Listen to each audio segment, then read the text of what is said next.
Once upon a time, a disciple was very respectful to his guru. The guru also had a very deep attachment to that disciple, but that disciple was very dull and lazy by nature. He was very careless about his studies. He often avoided today's actions for tomorrow and tried to run away from any kind of responsibility. The guru became even more worried after seeing this lazy nature of his disciple growing. He started worrying. Somewhere my disciple should not be defeated in life struggle due to his laziness, because the guru knew that in laziness, there is all the power to struggle life. The laziness thinks about getting fruits without doing any deeds. He is not able to take a quick decision, and even if taken, he is unable to implement it. Such a person does not even know about the environment around him. Guru, to end this dull nature of his disciple in his mind, made a plan. One day the guru gave the disciple a bright white stone and said, "I am going to give you a piece of this magical stone for 2 days. With this stone you will touch the Jesus iron object. It will turn into gold. You can make as much gold as you want in these 2 days. But remember, the next day after sunset I will take this magical stone back from you."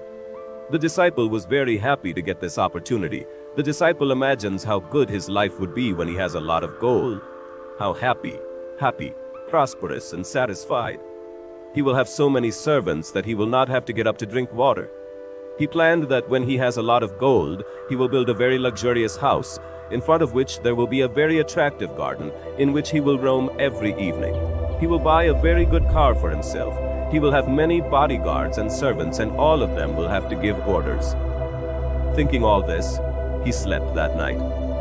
Then when he woke up the next morning, he remembered well that today is the second and last day to make gold from iron.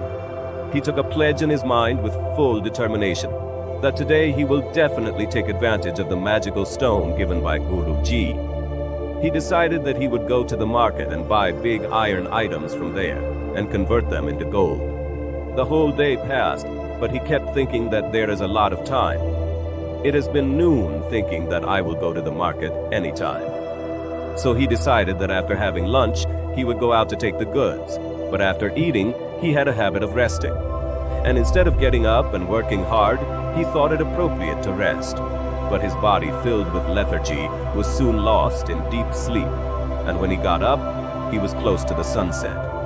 Now he was rapidly running towards the market, but on the way, he found Guruji. Seeing Guruji coming, he understood that Guruji is coming to take stones. As soon as Guruji reached him, he fell at his feet and pleaded to keep that magical stone with him. Guruji gave time of 1 day and time, but Guruji did not agree and took stones. The same day, the disciple's dream of becoming rich was shattered, but this incident gave the disciple a great learning. He began to regret his laziness. He understood that laziness is a curse for his life. He pledged on the same day that now he will never give up from his work and will show himself a hard-working, alert, and active person. Friends, avoiding work is a habit, and we make this habit ourselves. The habit is like a thread whose cover is easily broken, but if the same thread is wrapped several times, it becomes difficult to break. Similarly, it is easy to change a bad habit in the beginning, but after months or years it becomes very difficult to change. Then if you want to change your habits, then you have to try for a long time. Man is a slave to his habits with time and patience. Our habits make and spoil us. How powerful our habits are and how do they control us? Friends, if we look around us, almost every person gets many big opportunities in his life, but most of them lose that opportunity due to their laziness and habit of hard work, and then keep regretting throughout life. But most of these people also try to hide their laziness by blaming their parents, stories, economic status, luck, etc., by not assisting their laziness and sexual responsible for their failure. And then such people curse their fate and circumstances and say goodbye to this world without any success and spiritual happiness. Let us try to understand a little more deeply why we avoid our work. Do we ever lazy to watch a comedy video on YouTube? No. You do laziness only when you are studying or working on any office project. That is, basically, we are lazy about serious things. To do this, we have to work physically or mentally. Now, if you want to avoid avoiding work, then it helps you a lot. The work deadline is a certain time or a fixed date to complete the work. Suppose you are an office employee. and your boss has given you a task which you have to complete till tomorrow. Then you can spend the whole day in laziness thinking that there is still a whole day left. But then you will wake up all night and complete it because tomorrow you have to give that project, because after tomorrow your project will have no importance. So while avoiding that work here, he completed it on time because here you had deadline, there was fixed time, which completed the work. You can also adopt this method of working in your daily life. That I have to complete this work in the next 1 hour or 1 day, this is a very good way to avoid avoiding work. I myself use this method to do my daily work. Friends, what do we want to do and what are we doing right now? If there is a lot of difference between these two, then a fight starts in us, then it creates tension and disturbance in us. Laziness is something that a person does but is never happy to do. Suppose you had to do some work today, but your friends came and said that, brother, let's go for a walk, have fun, and you leave. You roam throughout the day to walk with them, but all the time will continue in your mind that I had to do that work today. He missed the work, and because of this thinking you will not be able to enjoy that whole day properly.